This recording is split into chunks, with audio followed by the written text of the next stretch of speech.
नमस्कार दोस्तों, आज मैं आपको बताऊंगा कि आप सबट्रैक्शन कैसे कर सकते हैं। वैदिक मैथमेटिक्स में सबट्रैक्शन किस तरीके से कर सकते हैं विद द हेल्प ऑफ शुद्ध सूत्र। जो शुद्ध सूत्र होता है उसकी मदद से कैसे, बिकॉज एडिशन और सबट्रैक्शन में अगर आप कंपेरिजन करें तो आपको लगता होगा सबट्रैक्शन थोड़ा कठिन होता है, उसमें ज़्यादा दिमाग लगाना पड़ता है ना। द शुद्ध सूत्र is applicable where larger digit is to be subtract from the smaller digit. जब बड़ी डिजिट को आप छोटी में से घटाते हैं तो वहीं पर ये दिक्कत आती है, तो वहाँ पर हम शुद्ध सूत्र का इस्तेमाल करते हैं। तो किस तरीके से करते हैं आइए जानते हैं। मान लीजिए आपके पास है 34 और आपको इसमें से घटाना है 18। वैसे तो आप घटा सकते हैं आसानी से, लेकिन शुद्ध सूत्र है उसकी मदद से कैसे इसे हम करेंगे। तो यहाँ पर 4 और 8, तो 4 में से 8 को घटाना है, तो जो लार्जर डिजिट है उसे घटाना है स्मॉलर में से।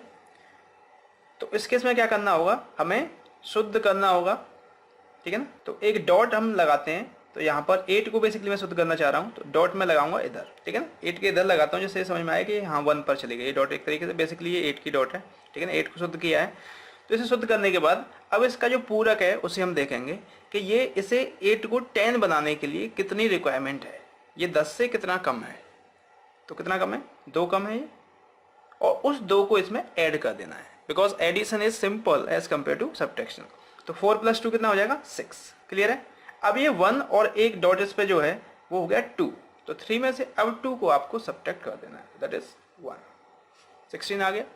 थोड़ा सा डिफरेंट मेथड है लेकिन इंटरेस्टिंग है, और जब आप बड़ी बड़ी कैलकुलेशंस करोगे तो आसानी से कर पाओगे। दूसरा एग्जांपल ले रहा हूँ, मान लीजिए 63 में से आपको घटाना है 37। तो क्या करेंगे, ये बड़ा है 7 तो शुद्ध किया, और 7 10 से कम है, कितना 3 कम है, तो 3, तो 3 + 3 6, और 6 - 3 नहीं होगा 4, क्योंकि 1 यहाँ पर शुद्ध भी किया था हमने, 7 को वो आया हुआ है, तो 6 - 4 दैट इज 2, 26। कर सकते हैं आसानी से। एक और एग्जांपल हम ले रहे हैं, 3 2 7 4 1 8 9 2 माइनस लगाया, तो 4 में से 2 घटाना है, तो वहाँ पर ये प्रोसेस नहीं हमें लगाना है। 4 में से 2 तो आप आसानी से घटा सकते हैं, ठीक है, तो ये 2 आएगा। अब 7 में से 9 घटाने में दिक्कत आएगी, तो इसे शुद्ध करना होगा। तो 9 1 कम है, तो 1 + 7 8 हो जाएगा। अब 2 में से फिर ये अगेन कम है, अब ये 8 + 8 डॉट आ रहा है, तो ये 9 हो गया एक तरीके से, ठीक है। तो हमें इसे शुद्ध करना होगा, इसे शुद्ध किया। अब ये कितना कम रह गया, 10 से 1 कम रह गया, क्योंकि 8 और एक ही डॉट, तो 9 हो गया। 1 कम है, तो 2 + 1 3, और 3 माइनस, अब ये 2 आपको माइनस करना होगा, तो 1। आंसर 1382। क्लियर है। इसी तरीके से आप प्रैक्टिस कर सकते हैं।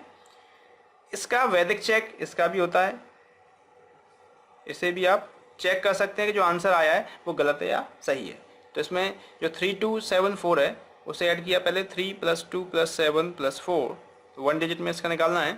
तो 3 + 2 5, 5 + 7 12 हो जाएगा, तो 1 + 2 + 4 विच इज इक्वल टू 7। 7 आ रहा है। 1 + 8 + 9 + 2, 1 + 8 9, 9 + 9 18, 1 + 8 18 को सिंगल डिजिट में करेंगे, 1 + 8 और प्लस जो 2 था 2, तो आ जाएगा 1 + 8 9 to 11, 1 + 1 which is equal to 2, ठीक है। तो यहाँ पर इस डिजिट में से जो ये नंबर था इसमें से इसे घटा रहे हैं, तो इसी वजह से 7 - 2 करेंगे। 7 - 2 किया तो वो आ गया 5। अब इसका जो आंसर है उसे आप करिए, 1 + 3 + 8 + 2, 1 + 3 4 8 12, तो 1 + 2 + 2 विच इज इक्वल टू 5। तो 5 5 बराबर आ रहे हैं, हेंस वेरीफाइड। जो आपने आंसर निकाला है वो सही निकाला है। तो इस तरीके से इसका चेक भी हम कर सकते हैं। हालांकि आपको जब आपकी प्रैक्टिस हो जाएगी तो आपको ये चेक करने की जरूरत नहीं है, लेकिन फिर भी आप चेक करना चाहते हैं तो कर सकते हैं। आई थिंक सबट्रैक्शन आपको समझ में आया होगा। Thank you.